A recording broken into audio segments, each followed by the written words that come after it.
Good afternoon, everyone. With Austria experiencing almost an 80% loss of its fruit production throughout May, and frost damaging vineyards across Europe, images of Swiss vineyards, fires lit to try to keep everything from dying from frost, usually balmy, incredibly beautiful Austria countryside. What's left is a frost-damaged wasteland that has so far destroyed 13% of all wine production across Austria.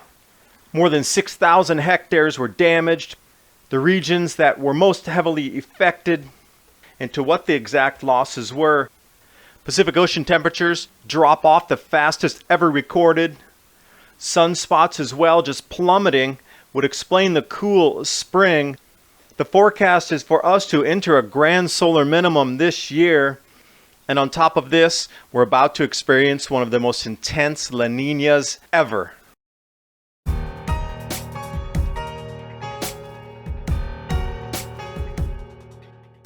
The final totals are starting to be tallied right now of the intense, catastrophic cold damage that Europe experienced through the middle of May.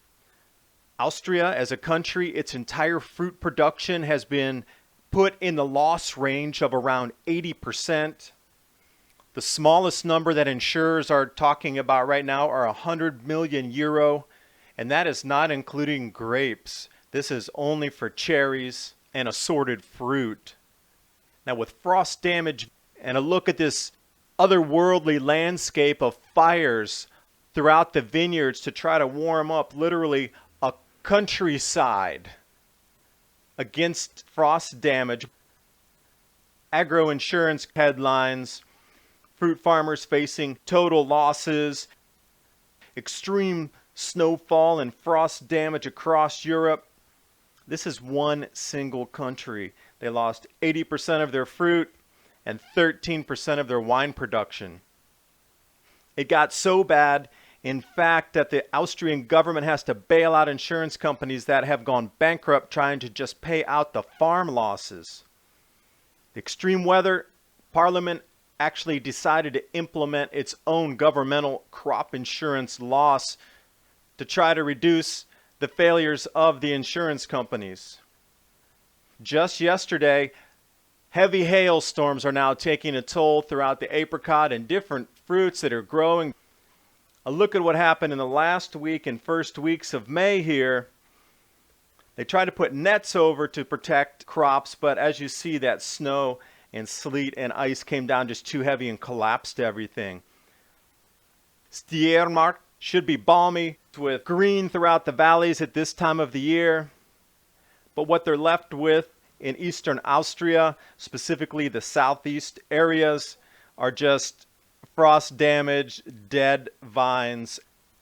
Everything had flowered in the warmer spring, and then when the cold came, it just killed everything that was out in bloom.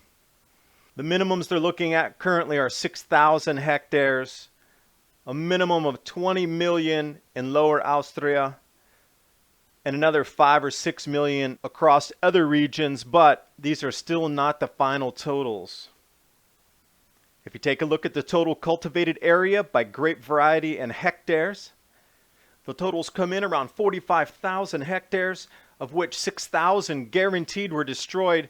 They still don't know what the production will be because there was so much frost damage across the entire region that what are perceived to be healthy plants might not have the yield that would be expected. So they really won't know until harvest time. These are the two regions that are most affected. And if we dive further through Austrian wine, it goes through each individual wine growing region by the percentage loss in that actual region. A lot of these names I cannot pronounce. I'm not even going to attempt.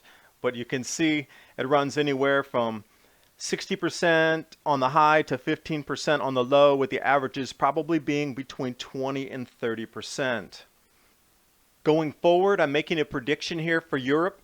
With the Pacific water temperatures dropping off from El Nino to La Nina, the fastest ever recorded, as well as the sunspot activity dropping off a cliff, taking us right down into the grand solar minimum far faster than anyone had anticipated.